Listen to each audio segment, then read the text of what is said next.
Welcome बच्चों, स्वागत है आपका अपने YouTube channel Fatehpur education centre पर। आज हम चर्चा करने वाले हैं यूपी बोर्ड 2024 की परीक्षा एकदम नज़दीक आ गई है। तो नागरिक शास्त्र जो इंटरमीडिएट वाले बच्चों के लिए यह पेपर है, नागरिक शास्त्र का पेपर 2023 में कैसे आया था, तो हम ये पेपर आपके सामने लेकर आए। देख लीजिए, 2023 का नागरिक शास्त्र का पेपर है और हम आपको बताएंगे कि इंटरमीडिएट में आपको नागरिक शास्त्र का पेपर में 2023 में क्या क्या पूछा गया था 2023 में। और कापी हाई स्कूल वाले बच्चों के लिए भी ये लाभप्रद होगा। हमने इस पर एक वीडियो बना दिया कि कापी पर कैसे रोल नंबर लिखना है, कैसे अनुक्रमांक लिखना है, कैसे नाम भरना है, कैसे से परीक्षा केंद्र का नाम भरना, कैसे सेंटर ढूंढना है। अगर आप अब तक वीडियो नहीं देखें तो आप प्लीज़ आप फतेहपुर एजुकेशन सेंटर की आईडी खोलकर देख लीजिए, उनमें हमने पूरी डिटेल डाल दी है। और परीक्षा केंद्र में आपको क्या लेकर जाना है ये तो हमने वीडियो बना रखा है। और 2024 में जो नया अपडेट, नया बदलाव हुआ है कि क्या क्या चेंजेस हुए हैं, उस विषय में हमने एक टॉपिक पर वीडियो बनाया है। तो आप फतेहपुर एजुकेशन सेंटर की आईडी जिस पर देख रहे हैं इसको ओपन कर लीजिए और इसके अंदर खोलकर देखिए। इसमें वीडियो बहुत पड़े हैं, बहुत सी इंफॉर्मेशन, नई अपडेट जो 2024 में आई है।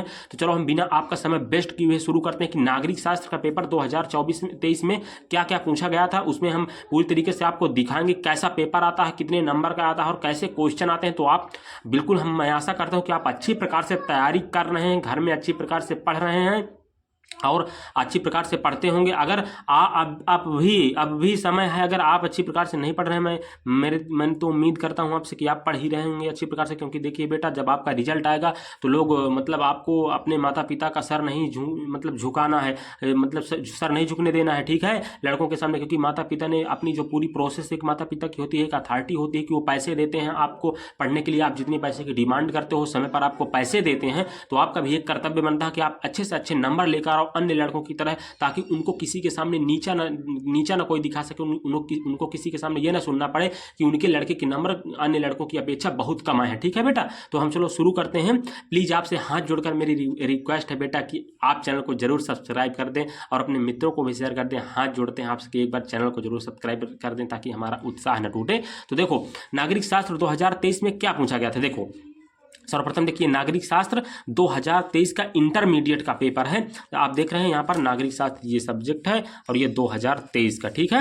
इसके बाद देखिए, सर्वप्रथम इसमें पूछा जाता है बहुविकल्पी प्रश्न। जिस प्रकार से आपने कक्षा 10 में इतिहास का पेपर दिया होगा या अन्य सब्जेक्ट का पेपर दिया होगा, सामाजिक का पेपर दिया होगा, उनमें बहुविकल्पी क्वेश्चन पूछे जाते हैं। तो हिंदी में भी पूछे गए हैं, मैथ में भी पूछे जाते हैं। तो उसी प्रकार इसमें देखिए, इसमें लिखा है कि हमने यहाँ पर कुछ लिखा भी है कि किस प्रकार से इसको लिखना है, आपको बहुविकल्पी किस प्रकार से लिखने हैं। तो देखिए, आपको हम दिखा रहे हैं किस प्रकार से आपको देखिए, जहाँ जैसे कि इसमें पहला क्वेश्चन है, देखिए यहाँ पर बहुविकल्पी जो है इसका पहला है कि बर्लिन की दीवार कब बनाई गई थी। यहाँ पर तो आपको ऐसे लिखना है, प्रश्नोत्तर संख्या 1 है। देखिए बेटा, ये प्रश्नोत्तर संख्या 1 है, तो आपको प्रश्नोत्तर संख्या 1 डाल दीजिए। देखिए, प्रश्नोत्तर संख्या 1 है, आपको प्रश्नोत्तर संख्या 1 डाल लेना। अब इसमें पढ़ना कि बर्लिन की दीवार कब बनाई गई। तो इसमें जो भी सही हो, देखिए इसमें बर्लिन की दीवार सन 1961 में बनाई गई थी। तो कौन सा है, बा नंबर है। तो हम इसमें प्रश्नोत्तर संख्या पहला डालेंगे। देखिए, इस प्रश्नोत्तर संख्या हमने पहली डाली और उत्तर डाला और बा नंबर डाला। बर्लिन की दीवार सन 1961 ईस्वी में बनाई गई थी। इसको मतलब अगर आप डायरेक्ट यही शब्द उठाकर रख दे तो मतलब बेटा ऐसा होता है ना कि अगर आप थोड़ा प्रश्न से भी ले लेते हो, देखो हमने सीधे प्रश्न उतारा, क्या उतारा, बर्लिन की दीवार और 1961 में बनाई गई थी। अगर शब्द और आप जोड़ देते तो बहुत रोचक हो जाता है, इसलिए ये शब्द अपनी तरफ से एक्सेस जोड़े जाते हैं। ठीक है बेटा, समझ रहे हो ना। अब इसका दूसरा क्वेश्चन क्या है, इसका दूसरा क्वेश्चन हम देखते हैं, सोवियत संघ का विघटन कब हुआ था। यानी सोवियत संघ का विघटन कब हुआ था। तो सोवियत संघ का विघटन हुआ था 1991 में। आप वीडियो को एक भी ना इसकी कीजिए, क्योंकि पिछले पेपर से भी, गेस्ट पेपर में आपने देखा होगा बेटा कि पिछले पेपर से भी पूछ लेता तो शायद इससे भी फंस जाए। ये 2023 का ही पेपर है, ठीक है, जो पिछले वर्ष इंटरमीडिएट में नागरिक शास्त्र का पेपर हुआ था, ये वही पेपर है, ठीक है, बोर्ड का पेपर है। आप देख सकते हैं, कोई ये फ्रॉड पेपर नहीं है, ना कोई ये मॉडल पेपर है, ना कोई ये प्री बोर्ड वाला पेपर है, ये बोर्ड का पेपर है 2023 का ओरिजिनल पेपर। देखिए, किसी छात्र का था, हमने उसका नाम क्रॉस कर दिया क्योंकि किसी का नाम उजागर करना अच्छी बात नहीं है। तो हम देखो, सोवियत संघ का विघटन हुआ था, तो सोवियत संघ का विघटन सन 1991 में हुआ था। तो देखिए, हमने प्रश्नोत्तर संख्या दूसरा डाला, उत्तर डाला और सा नंबर से, तो सोवियत संघ का विघटन सन 1991 को हुआ था। अब हम देखते हैं प्रश्नोत्तर नंबर तीसरा। अब इसको पेपर है ये हमारा, पेपर को इस प्रकार हम पलटते हैं और देखिए यहाँ पर तीसरा, निम्नलिखित, ये देखिए निम्नलिखित में से कौन सा देश सार्क का सदस्य नहीं है। यानी सार्क जो देश है उनमें से निम्नलिखित में से जो 4 देश हैं ना, भारत, पाकिस्तान, नेपाल, चीन, इनमें से कौन सा इनका सदस्य नहीं। तो इनमें से ये चीन इनका सदस्य नहीं है, ठीक है। तो हमने इसमें देखिए डाला प्रश्नोत्तर संख्या 3 चीन सार्क देश का सदस्य नहीं, चीन सार्क का सदस्य नहीं है। तो आप समझो। अब देखिए इसमें पूछे कितने गए हैं बहुविकल्पी बेटा, इसमें टोटल बहुविकल्पी जो है कि 10 पूछे गए हैं, यानी एक एक नंबर के यानी 10 नंबर के आपके बहुविकल्पी पूछे जाते हैं। अब हमने इधर इसको लिखना। अब देखिए चौथे नंबर पर कौन है, वर्षा संधि का अगुआ देश कौन था, वर्षा संधि का अगुआ देश कौन था, तो इसमें बा नंबर सही है, सोवियत संघ वर्षा संधि का अगुआ देश था। ठीक है बेटा। फिर है इसका 5वां नंबर, पृथ्वी सम्मेलन किस वर्ष में आयोजित हुआ, यानी जो पृथ्वी सम्मेलन हुआ था वो किस वर्ष में आयोजित हुआ, तो वो हुआ 1992 में। ठीक है, 1992 में आयोजित हुआ। भारत के प्रथम गृह मंत्री कौन थे, आप सब लोग जानते हैं कि भारत के प्रथम गृह मंत्री सरदार वल्लभ भाई पटेल थे। ठीक है। हाँ, 7वां नंबर है, 7वां नंबर देखिए यहाँ पर, प्रथम पंचवर्षीय योजना में किस क्षेत्र में सर्वाधिक बल दिया, किस क्षेत्र पर सर्वाधिक बल दिया, तो प्रथम जो पंचवर्षीय योजना थी उसमें सर्वाधिक किस पर, कृषि पर बल दिया गया था बेटा। ठीक है, इसमें दा नंबर सही है। भारत में हमने आपको उसमें बता दिया किस प्रकार आपको करना है, मतलब ज़्यादा लिखना बेटर नहीं होता, तो हम सोच रहे हैं आपको समझा दें पेपर पर। ठीक है। इसके बाद 8वां नंबर है, भारत, यहाँ पर भारत में यहाँ पर देखिए, भारत में किसे मिल्क मैन के रूप में जाना जाता है, वर्गीज कुरियन। ठीक है, भारत में मिल्क मैन के रूप में वर्गीज कुरियन को जाना जाता है, इसका आ नंबर सही है। इसके बाद 9वां नंबर है, 1975 में जब आपातकाल की घोषणा की गई उस समय भारत के प्रधानमंत्री कौन थे, यानी 1975 में जब आपातकाल की घोषणा की गई थी तो उस समय भारत के प्रधानमंत्री कौन थे, ये पूछ रहा। तो उस समय भारत के 1975 में आपातकालीन घोषणा की गई थी तो भारत की प्रधानमंत्री इंदिरा गांधी थी। ठीक है बेटा, अगर ये क्वेश्चन आए तो आप इनमें यही टिक करके आना। ठीक है। भारत में सूचना का अधिकार अधिनियम कब पारित हुआ, यानी भारत जो देश है इसमें सूचना अधिकार नियम 2005 में पारित हुआ। कब, 2005 में। ठीक है। अब इधर आते हैं, देखिए बहुविकल्पी 10 कंप्लीट हो गए, यानी ये 10 नंबर का बहुविकल्पी आता है। ठीक है। हाँ, पूरा पूर्णांक कितना था देख लेते हैं हम इधर। पूरा पूर्णांक जो है, अच्छा हाँ, 100 नंबर का है, तो होता है ना बेटा इंटर में, हाई स्कूल में आपका 70 नंबर का होता है, 30 नंबर आपके प्रोजेक्ट के मिलते हैं। और जो ये होता है इंटर में आपके जो साइंस वर्ग के सब्जेक्ट होते हैं उनमें प्रोजेक्ट बनता है, इनमें नहीं बनता है। ये मतलब भूगोल में शायद बनता होगा, और फिजिक्स केमिस्ट्री बायो में बनता है, और ये मतलब इसमें नागरिक शास्त्र में तो पूरे 100 में 33 नंबर से पास मार्किंग होती है, आपको 100 में लाने होते हैं। देखिए आसियान क्या है, यह कब अस्तित्व में आया, ये है अति लघु उत्तरी प्रश्न। इनको आपको, ये अति लघु उत्तरी प्रश्न है, इनको आपको बढ़िया से प्रश्नोत्तर संख्या डालकर लिखना है। इसके बाद साफ्ट क्या है, ठीक है। इसके बाद WTO क्या है, WTO क्या है, इसका पूरा नाम बताइए। ठीक है, इसका पूरा नाम बताइए। ये हो गए। अब इसका चौथा नंबर है, साझी संपदा से आप क्या समझते हैं। इनको भी आपके पास नोट्स होगी, मैं ऐसा करता हूं कि आपके पास बुकें होंगी बेटा, तो इन क्वेश्चनों को आप जरूर पढ़ लें। ठीक है। इसके बाद पृथ्वी सम्मेलन, ये 2023 के बेटा है, जितने 2023 में पूछे गए थे नागरिक शास्त्र के पेपर में। पृथ्वी सम्मेलन कहाँ और किस लिए आयोजित हुआ, ये दे दिया, पृथ्वी सम्मेलन कहाँ और किस लिए आयोजित हुआ। भाषा के आधार पर गठित होने वाला पहला राज्य कौन सा था और यह कब बना, ये क्वेश्चन हो गया।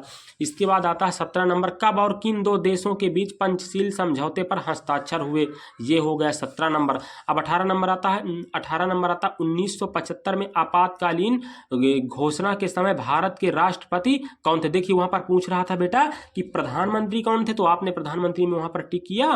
देखिए यहाँ पर पूछ रहा था ना कि प्रधानमंत्री कौन थे, तो ये देखिए यहाँ पर पूछ रहा था कि हाँ 1975 में, ये देखिए यहाँ पर पूछ रहा था कि 1975 में, देखिए यहाँ पर कि आपातकालीन घोषणा में भारत के प्रधानमंत्री कौन थे, और यहाँ पर प्रश्न क्या पूछ रहा है कि 1975 आपातकालीन घोषणा में भारत के राष्ट्रपति कौन थे। ठीक है, ये राष्ट्रपति पूछ रहा है।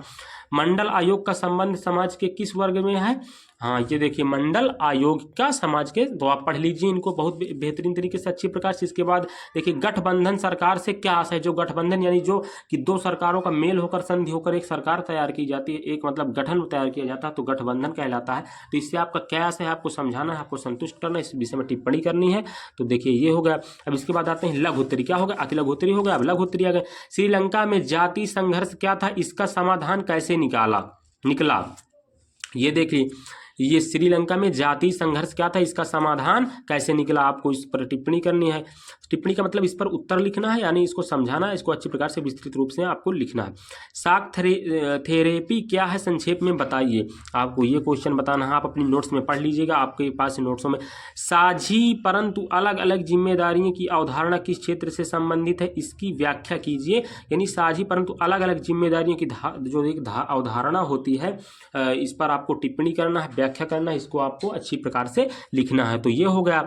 इसके बाद आता है भारत के एकीकरण, यानी जो बेटा बता रहा है कि भारत के एकीकरण, देखिए यहाँ पर भारत के एकीकरण में सरदार पटेल की क्या भूमिका थी। यानी जब भारत का एकीकरण हुआ तो इसमें जो सरदार वल्लभ भाई पटेल थे उनकी क्या भूमिका थी, ठीक है। तो आपको उनकी भूमिका के विषय में वर्णन करना है, ठीक है। नक्सलवादी आंदोलन पर एक संक्षिप्त लेख लिखिए। नक्सलवाद जो आतंकवाद है, इसमें एक संक्षेप आपको लेख लिखना है। इसके बाद ताड़ी विरोधी आंदोलन क्या था, यह किस राज्य से संबंधित है। ताड़ी जो विरोधी आंदोलन हुआ था यह क्या था, आपको हम प्रश्न बताए, आप अपनी नोट्स में इनमें देख लीजिए कि ये 2023 में पूछे गए थे और आपको ऐसे ही क्वेश्चन आएंगे। बहुत से बच्चों के मन में विचार चला करता है कि पता नहीं कैसे क्वेश्चन पूछे जाते हैं। अब यह हो गया, देखो अति लघुत्तरी हो गए, देखिए यहाँ पर देखते हैं, हाँ अति लघुत्तरी हो गया, लघुत्तरी हो गया, और ये लघुत्तरी सेकंड है ये। शीत युद्ध के दौरान भारत की क्या भूमिका थी। अब शीत युद्ध के विषय में पूछ रहा है। आसियान की स्थापना के क्या उद्देश्य थे, यह अपने उद्देश्यों में कहाँ तथा कहाँ तक सफल हुआ। हाँ, यह कहाँ तक सफल हुआ। पंचशील के प्रमुख सिद्धांतों की व्याख्या कीजिए, इनमें से चीन भारत के बीच संबंधों को कैसे आगे बढ़ाया। पंचशील के प्रमुख सिद्धांतों की व्याख्या कीजिए, इसने चीन और भारत के बीच संबंधों को कैसे आगे बढ़ाया। इसमें आपको इस विषय की व्याख्या करना है। इसके बाद 30 नंबर पर आप आ जाइए, 30 नंबर वाला। हाँ, दूसरी पंचवर्षीय योजना के दौरान कृषि बनाम उद्योग का मुख्य विवाद क्या था, व्याख्या कीजिए। आपको इस पर व्याख्या, आप बेटा देखिए आपके लघु उत्तरी हो गए, अति लघु उत्तरी हो गए, लघु उत्तरी हो गए, लघु उत्तरी सेकंड हो गया। अब दीर्घ उत्तरी आप आते हैं। दीर्घ उत्तरी देखिए यहाँ पर है, अथवा लगाकर यहाँ पर दिया हुआ है। देखिए 31 नंबर पर 2 दिए हैं और 32 नंबर पर 2 दिए हैं। 31 नंबर पर 2 में 1 करना है और 32 नंबर पर 2 में 1 करना है। यहाँ पर 31 नंबर का जो पहला पूछ रहा है कि सोवियत संघ का विघटन किन परिस्थितियों में हुआ, व्याख्या कीजिए। यानी सोवियत संघ का जो विघटन हुआ था उनको किन परिस्थितियों में हुआ था, आपको उस विषय में समझाना है, उस विषय में आपको लिखना है कि किन परिस्थितियों में, इसका किन कारणों, किन परिस्थितियों के कारण इनमें विघटन हुआ था, ठीक है। अब या तो अथवा एक ध्रुवीय विश्व में संयुक्त राष्ट्र संघ की महत्वपूर्ण भूमिका क्या है। यानी एक ध्रुवीय विश्व युद्ध में संयुक्त राष्ट्र संघ की महत्वपूर्ण भूमिका क्या है, व्याख्या आपको करना है। इस 2 में 1 आपको करना है, ठीक है। ये 2 जो है 31 नंबर में 2 में 1 करना है, ठीक है। हाँ, ये जो 2 है नंबर 2 है, इनमें 2 में 1 करना है। इसके बाद 32 नंबर आता है, हरित क्रांति क्या है, इसके सकारात्मक और नकारात्मक प्रभावों की चर्चा कीजिए। जो हरित क्रांति है ये क्या है, इसके जो सकारात्मक है और नकारात्मक प्रभाव हैं इन पर आपको चर्चा करना है। या तो द्रविड़ आंदोलन पर एक निबंध लिखना है। 2 में इसमें भी 2 में 1 को करना है, ठीक है। हाँ, ये भी 2 नंबर के हैं, यानी 4 नंबर के 2 नंबर का ये है, 2 नंबर का ये है, टोटल ये 4 नंबर का है, ठीक है। हाँ, और जितने भी प्रश्न दिए हुए हैं उनके जितने भी अंक हैं उनके सन्मुख निर्दिष्ट मान लीजिए उनके सन्मुख लिखे हुए हैं। तो देखिए इधर आपको नहीं करना, ये इंग्लिश मीडियम वाले बच्चों के लिए है, जो इंग्लिश मीडियम से पढ़ते हैं, यानी कि जिनका लैंग्वेज भाषा जो लिखने का भाषा होता है, जो बोर्ड की भाषा लैंग्वेज होगी वो इंग्लिश मीडियम होगा। तो ये इधर आपको नहीं करना। बहुत से बच्चों के मन में विचार चल रहे होंगे कि हमको इधर भी करना है क्या। देखिए जो क्वेश्चन उधर थे वो क्वेश्चन इधर है, तो ये इंग्लिश वाले बच्चों के लिए, जिनका इंग्लिश मीडियम हो इंग्लिश वाले बच्चे इसके लिए लिखेंगे। तो मैं आशा करता हूँ कि आप इस वीडियो में पूरी तरीके से बेटा समझ गए होंगे। और अगर आप ना पढ़ रहे हो तो अभी से जी तोड़ मेहनत करना शुरू कर दीजिए। 3-4 घंटे शाम पढ़िए, 2 घंटे सुबह, 2 घंटे शाम, पूरा 5-6 घंटे 24 घंटे में कम से कम पढ़िए। अच्छा रिजल्ट बनाइए, अपने माता पिता का नाम रोशन कीजिए, ताकि आपके माता पिता भी गर्व से कह सकें समाज में कि हमारे बच्चे ने इतना अच्छा परसेंटेज बनाया है, और वो आपको पढ़ाने के लिए और उनके उत्साह बढ़ जाए और उनकी मन की इच्छा बढ़ जाए, और आपको अच्छे से अच्छे विद्यालय में ग्रेजुएशन में भी एडमिशन करवाएं, BA या BSc जो भी आप करें। तो बेटा आप अच्छी प्रकार से पढ़िए। और फिर से मैं आपसे हाथ जोड़कर निवेदन कर रहा हूं कि बेटा क्या बिगड़ जाएगा, आप चैनल को एक बार सब्सक्राइब तो कर दीजिए। धन्यवाद।